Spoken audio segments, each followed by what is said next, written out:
One can flirt only so long with Confederate racist fascism, before eliciting a few jitters. Is our reader really going to be dragged into this horrible, subterranean universe? Is she even comfortable having it on her computer at work? And then we took this awful, bumpy ride into the eel-infested deeps of Obama derangement syndrome, which can't have helped matters. So this week, I thought it would be nice to be positive.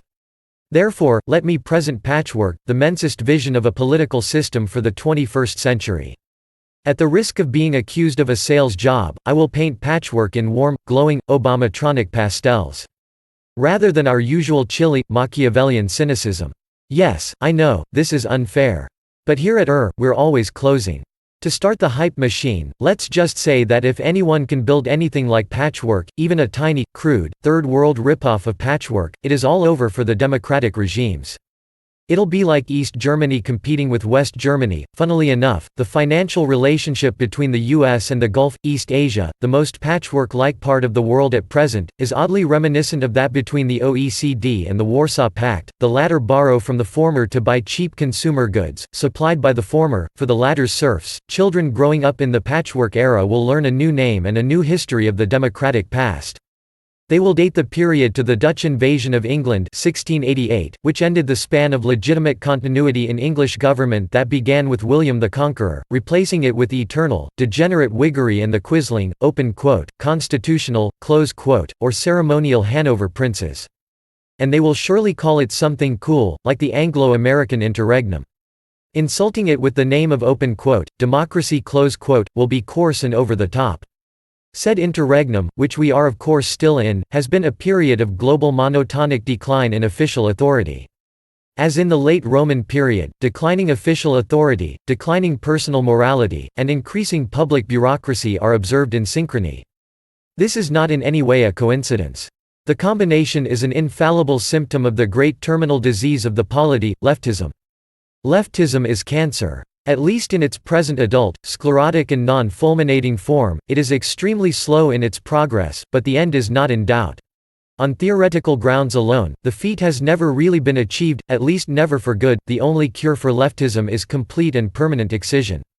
Success implies complete absence of the organism from the body politic. This does not mean there are no leftists in the country. In a well-governed country which is at peace, people can think or say whatever they damned well please. It just means that, if there are for some reason leftists, their views are completely without influence on government policy. So people laugh at them, and call them names. Isn't this a lovely vision? A Leninesque feat of delirious, constructive imagination? A world without leftism? Imagine. It's hard to imagine only if you have trouble imagining a Nazi John Lennon, a feat which taxes my imagination not at all. But maybe I've been reading too much Hitler. It really is a tough call to say who was more coherent, Lenin or Hitler. Acceptance of this goal, which I will not attempt to justify today, but which I think Patchwork can achieve, is the difference between a conservative, i.e. a fellow who thinks he can beat melanoma with an emery board, and a full-bore reactionary such as myself. If you happen to be wrong, you have leapt the rail of sanity. So it is incumbent on us to argue carefully. But I'm sorry. I am being intentionally abrasive again. As an extremist, I prefer this harsh, confrontational rhetoric to any kind of honeyed cousining. The basic goal of I don't mind admitting, is to convince people who are now progressives to abandon their delusions. Since progressives equate those who accept the reactionary narrative of recent history with acolytes of the great goat Lord Abaddon, one must tread carefully. And if you must come as an Abaddonite, the only way to set your quarry at ease is to constantly confess your vileness. That way the progressive might even just clasp you to his heart, along with all the satanic murderers he is so keen to embrace. Consider, for instance, the case of José Luis Dorantes. Masters. Mighty masters. Lord Barack, Lady Michelle, and their new puppy too. Father who art in heaven, your lordships. How have we offended you? When did we sin? What penance must we say? Which word of yours did we cross, to have a José Luis Dorantes inflicted on us? And how in grievous error may we repent? Another diversity training session, perhaps, or 3, anyway. Obviously I am just trying to get you wound up, dear reader. I'm sorry. I know. It is crass. So let's have a look at Patchwork. The basic idea of patchwork is that, as the crappy governments we inherited from history are smashed, they should be replaced by a global spiderweb of tens, even hundreds, of thousands of sovereign and independent mini-countries, each governed by its own joint stock corporation without regard to the residents' opinions. If residents don't like their government, they can and should move. The design is all exit, no voice. I'm not aware of any specific writer that has proposed exactly this, but it is certainly not an original or interesting idea in and of itself. I've certainly read about 6 zillion science fiction books in which this is the general state of the future. The devil, however, is in the details. We will go into the details. The essential inspiration for patchwork is the observation that the periods in which human civilization has flowered are the periods in which it has been most politically divided.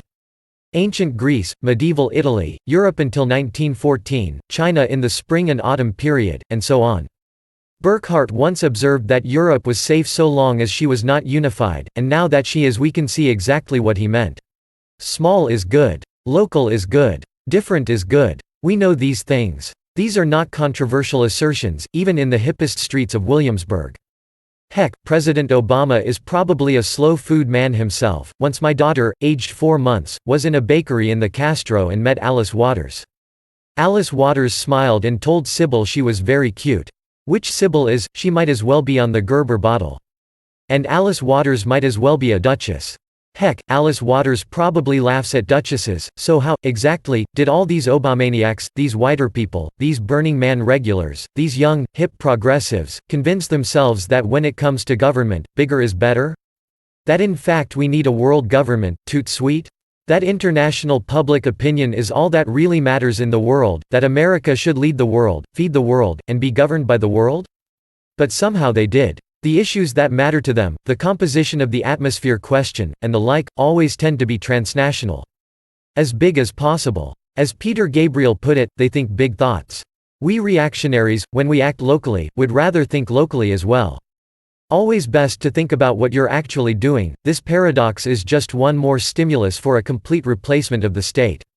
We have had enough. We are done with the present system of government. We want a reboot. And, anarchy being both impossible and unreactionary, we can't even talk about a reboot until we've specified what operating system to boot next. So we can think of patchwork as a new operating system for the world. Of course, it does not have to be installed across the entire world, although it is certainly designed to scale. But, it is easier and much more prudent to start small. Innovations in sovereignty are dangerous.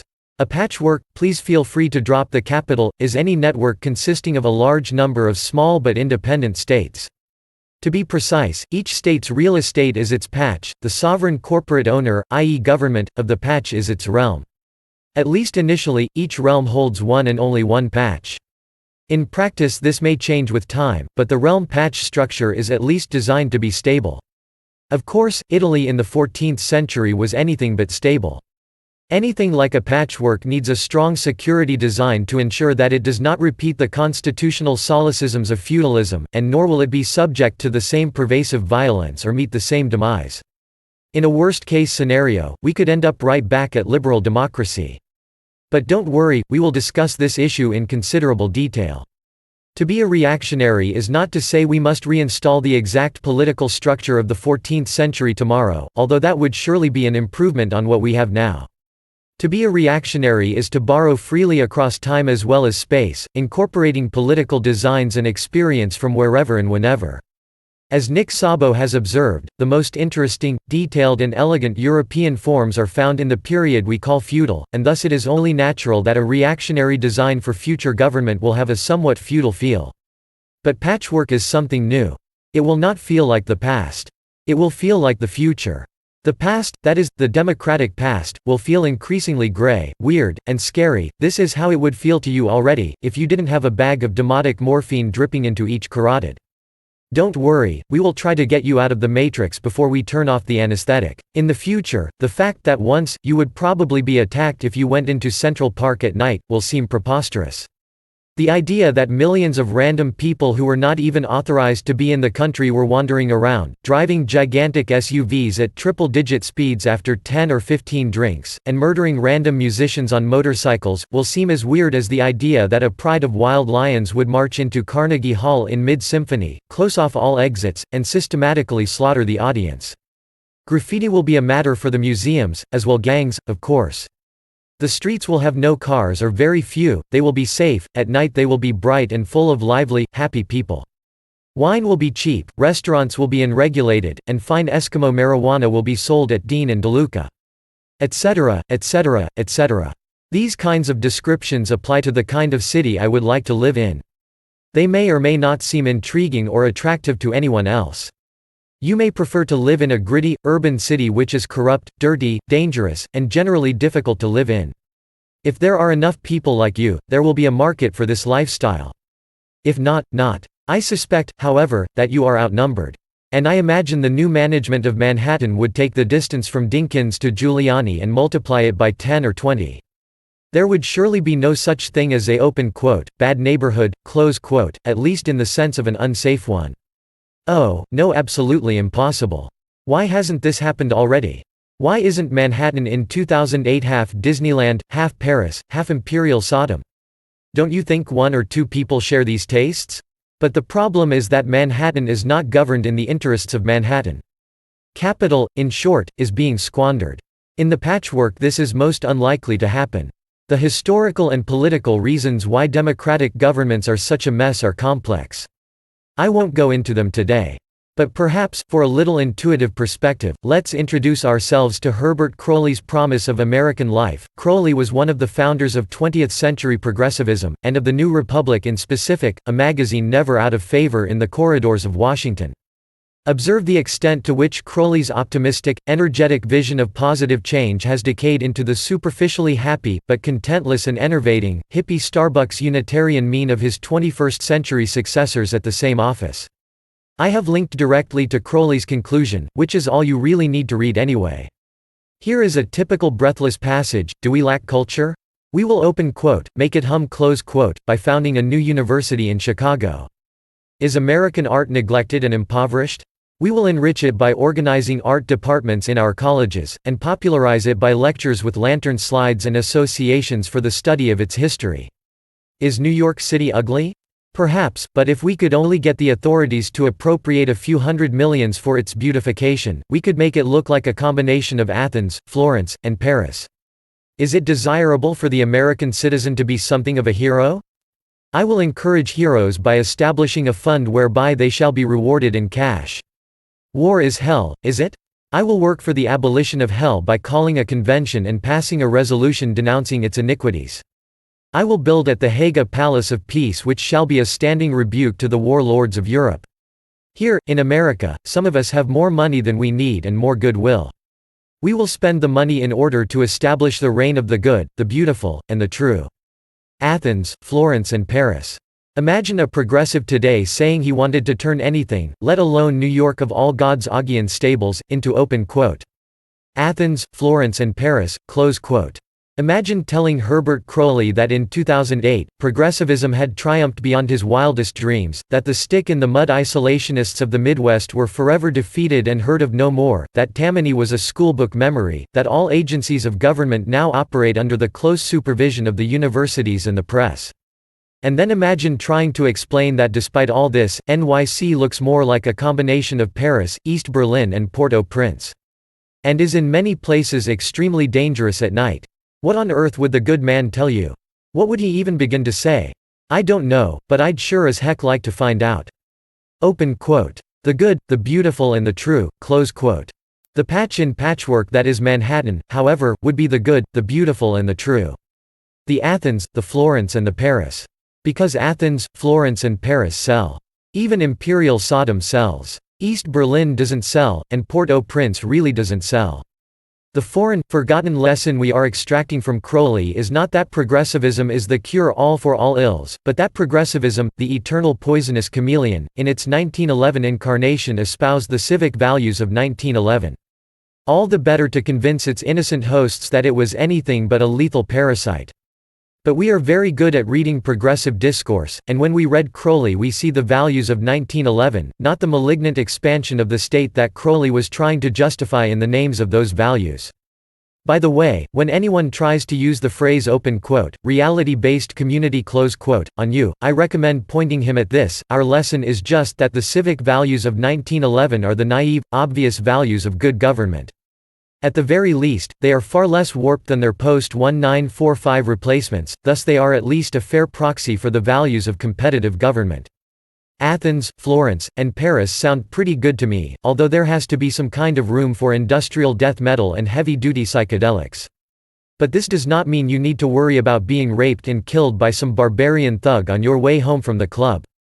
Anyway, enough anecdotes and generalities. Let's take a harder engineering look at the anatomy of patchwork. The basic engineering problem is, while one can fantasize ad libitum about the way in which this system should be governed, how will it actually be governed? This entire problem can be described as one of security. We postulate some structure of authority for the patchwork. It sounds good. If the above propaganda is not appealing to you, all I can say is that we have very different tastes and perspectives. But is the result stable? If we set it up in some state, will it remain in that state? Stability and security are the same thing. If the structure of authority changes in any authorized way, it is not really changing at all. The designers of the Constitution of 1789 were political engineers, too. They were neither stupid, nor ignorant, nor inexperienced. But the government they designed diverged immediately and irreversibly from the envelope in which they intended it to operate. Surely the risk of divergence is even greater for a multipolar framework, not an architecture with a good historical record of stability. Anything like a patchwork can merge into a single centralized state. It can degenerate into an asymmetric form in which one state dominates the others. It can split into two factions which fight a civil war for the world. Individual states can turn evil and try to turn others evil, etc. History tells us that all kinds of awful stuff can happen, and probably will. Because of these dangers, Patchwork's philosophy of security is simple and draconian. It is built around the following axioms, which strike me as too self-evident to debate. First, security is a monotonic desideratum. There is no such thing as too secure. An encryption algorithm cannot be too strong, a fence cannot be too high, a bullet cannot be too lethal. Second, security and liberty do not conflict. Security always wins. As Robert Peel put it, the absence of crime and disorder is the test of public safety, and in anything like the modern state the risk of private infringement on private liberties far exceeds the official of public infringement. No cop ever stole my bicycle. And this will be far more true in the patchwork, in which realms actually compete for business on the basis of customer service. Third, security and complexity are opposites. A secure authority structure is as simple as possible, so that it is as difficult as possible to pervert it to unanticipated ends. Bearing these principles in mind, let's separate our security overview into two parts: the internal management of realms, and the relationships between realms. A patchwork realm is a business, a corporation. Its capital is the patch it is sovereign over. The realm profits by making its real estate as valuable as possible, whether it is Manhattan or some ranch in Oklahoma. Even the oceans can and should be divided into patches. A naval realm is sovereign over, and profits by taxing, all economic activities within a patch of ocean. But how should realms be administered? The answer is simple: a realm is a corporation. A sovereign corporation, granted, but nonetheless a corporation. In the 21st century, the art of corporate design is not a mystery. The corporation is owned and controlled by its anonymous shareholders. If you've ever wondered what the letters SA stand for in the name of a French or Spanish company, they mean open quote, anonymous society close quote, whose interests in maximizing corporate performance are perfectly aligned. The shareholders select a chief executive, to whom all employees report, and whose decisions are final. In no cases do they make management decisions directly. It is at least probable that this joint stock design maximizes corporate efficiency. If there existed a more effective structure, if firms were more productive when managed not by a committee but by an executive, or by the collective decisions of their customers or employees, by separate legislative and judiciary branches, etc., we would know.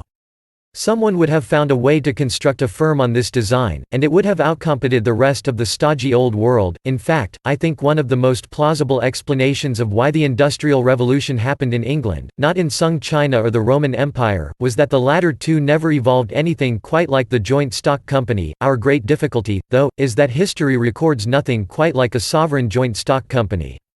Perhaps the closest examples were the chartered companies of the classical era.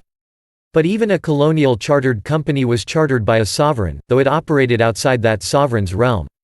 Rather, I think the best way to think of a realm or sovereign corporation is as a modified version of monarchy.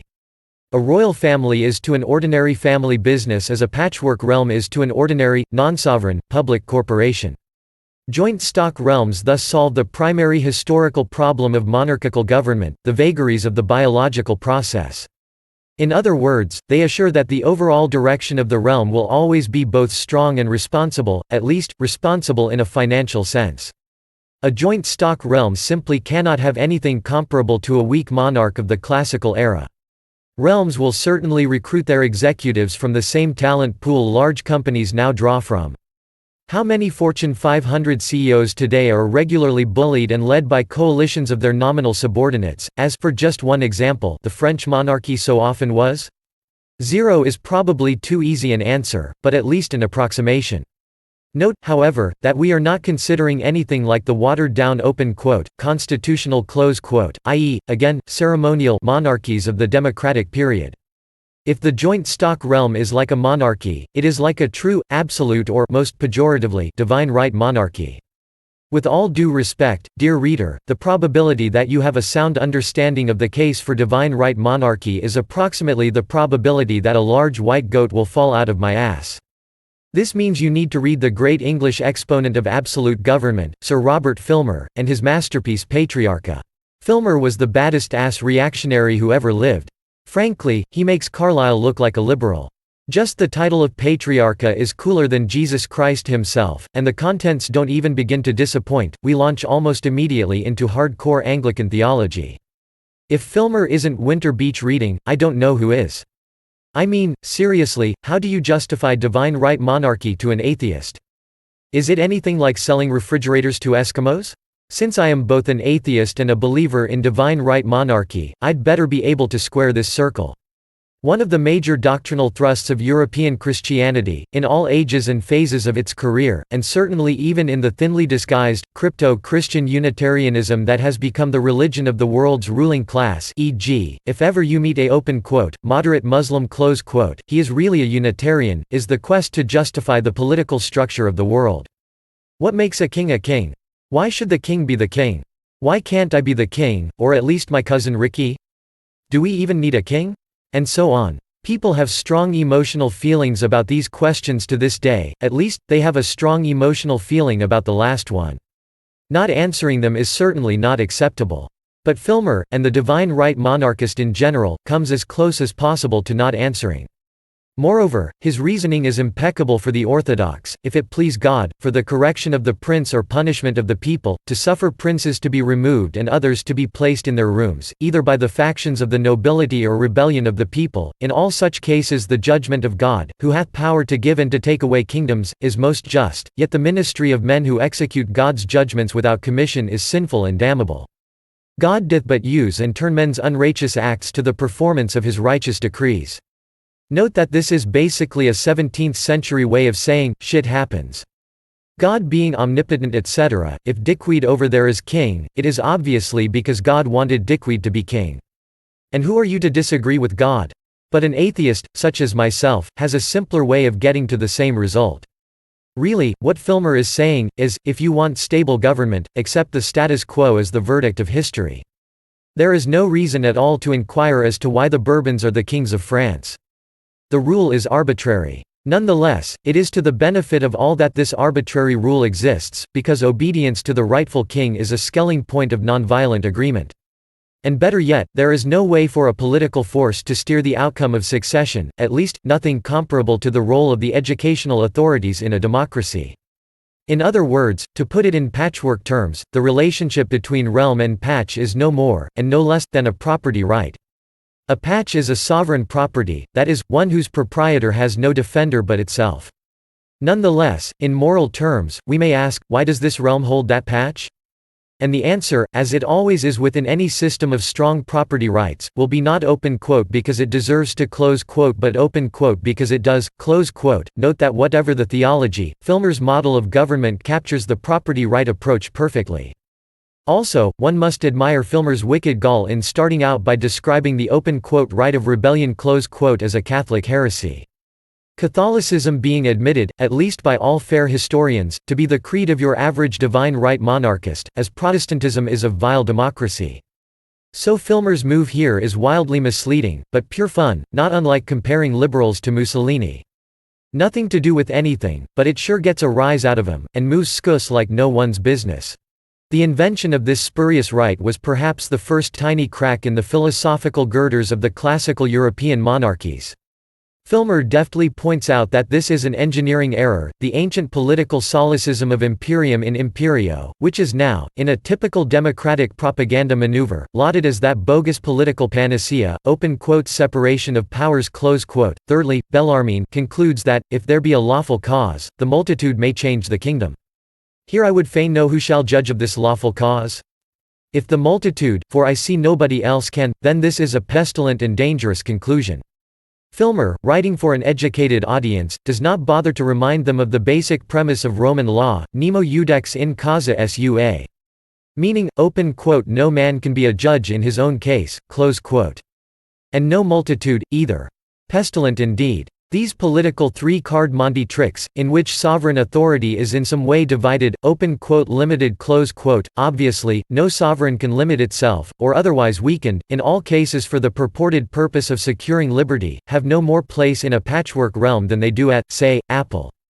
They are spurious artifacts of the interregnum. Their effect on both a realm and its residents is purely counterproductive.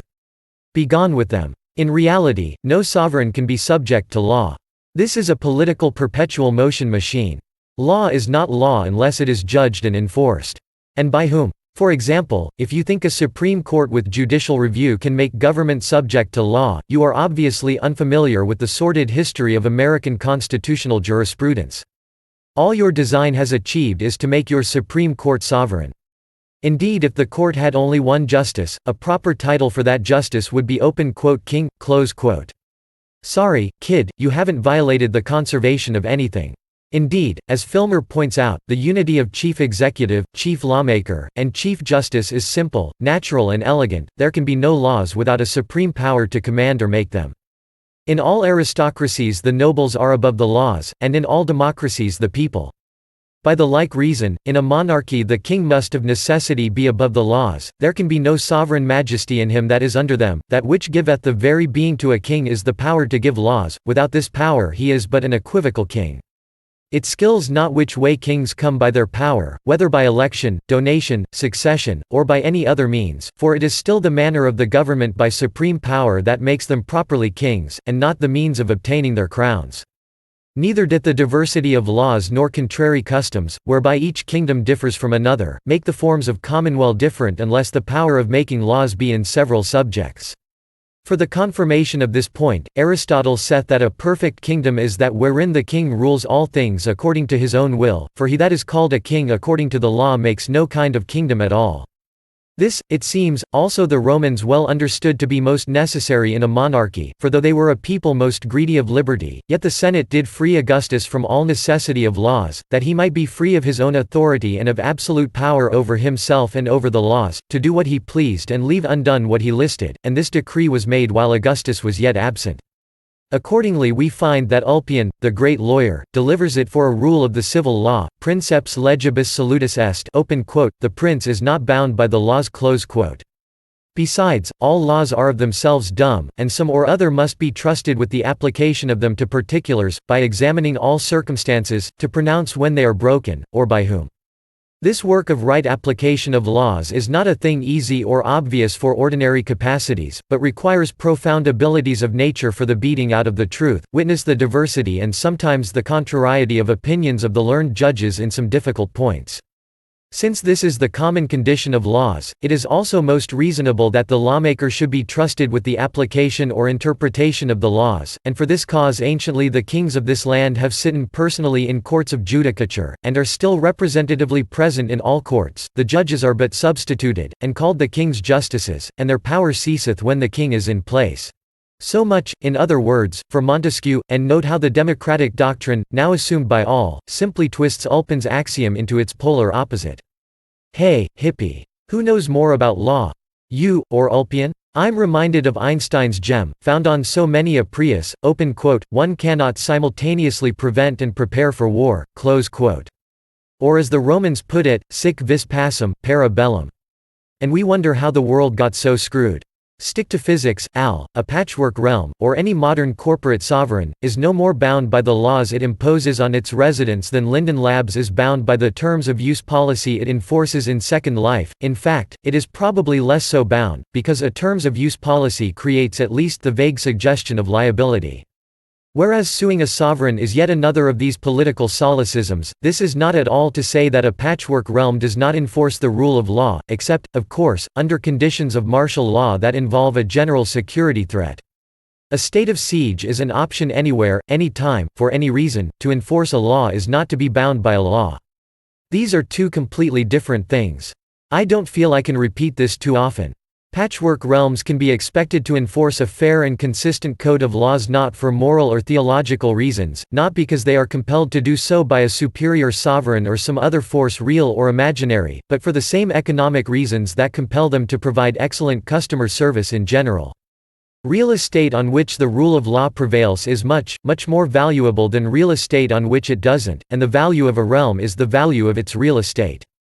I suspect that in a well-run realm this is almost literally the case, because I suspect that a well-run realm makes its take via the world's fairest, least intrusive tax, property tax. In fact, while I don't know that this has ever been tried, it is easy to design a perfectly fair and perfectly non-intrusive property tax regime. Require real estate owners to assess their own property, offering it for sale at the assessed price, and set the tax at a percentage of that price. No muss, no fuss, no IRS. Since no one can live or work without real estate, it should be straightforward to tune this self-assessed property tax (SAPT) to extract the Laffer maximum. To live on a patchwork patch, you have to sign a bilateral contract with the realm. You promise to be a good boy and behave yourself. The realm promises to treat you fairly. There is an inherent asymmetry in this agreement, because you have no enforcement mechanism against the realm, just as you have no enforcement mechanism against the United States. However, a realm's compliance with its customer service agreements is sure to be a matter of rather intense attention among residents and prospective residents. And thus among shareholders as well. For example, I suspect that every customer service agreement will include the right to remove oneself and one's assets from the realm, at any time, no questions asked, to any other realm that will accept the emigrant. Possibly with an exception for those involved in the criminal justice process, but this may not even be needed. Who wants a criminal? Not another realm, surely. Suppose a realm unilaterally abrogates this right of emigration? It has just converted its residents into what are, in a sense, slaves. It is no longer Disneyland. It is a plantation. If it's any good with cinder blocks, barbed wire and minefields, there is no escape. What do you say if you're stuck on this farm? You say, yes, massa. A slave you are and a slave you will be forever. This is terrible, of course. But again, the mechanism we rely on to prevent it is no implausible deus ex machina, no Indian rope trick from the age of Voltaire, but the sound engineering principle of the profit motive. A realm that pulls this kind of crap cannot be trusted by anyone ever again. It is not even safe to visit. Tourism disappears. The potential real estate bid from immigrants disappears. And, while your residents are indeed stuck, they are also remarkably sullen and display no great interest in slaving for you. Which is a more valuable patch of real estate, today, South Korea, or North Korea? Yet before the war, the North was more industrialized and the South was more rural. Such are the profits of converting an entire country into a giant gulag. One of the most common errors in understanding the pre-modern era is the confusion of monarchy with tyranny. Nothing like Stalinism, for example, is recorded in the history of the European aristocratic era. Why? Because Stalin had to murder to stay in power. Anyone, certainly any of the old Bolsheviks, could have taken his place. The killing machine took on a life of its own. The tyrant, the mafia boss, stands at the apex of a pyramid of power, each block in which is a person who hopes to someday kill the boss and take his job.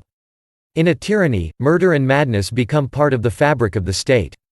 In a monarchy, however, the succession is clear, and if by some accident of law and fate there are multiple candidates, they are at least each other's relatives. This rules out neither murder nor madness, but they are the exception and not the rule. Obviously, a joint stock realm faces completely different problems in maintaining internal security.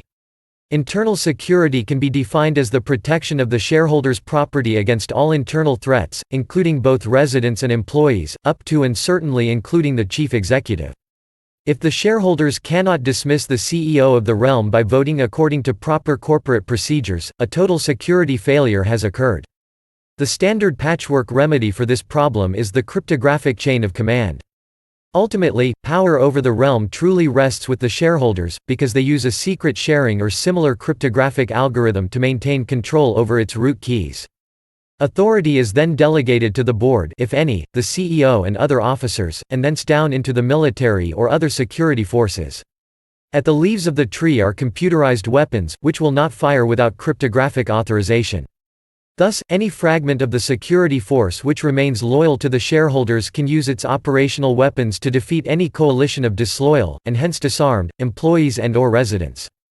Ouch! Taste the pain, traitors. Needless to say, the dependence of this design on 21st-century technology is ample explanation of why history has not bequeathed us anything like the joint stock realm. It was simply not implementable, any more than our ancestors could build a suspension bridge out of limestone blocks. With this basic background in filmerist government, and with the as yet unjustified assumption that a patch is safe against external aggression, let's start to look at what a 21st-century corporate sovereign might actually want to do.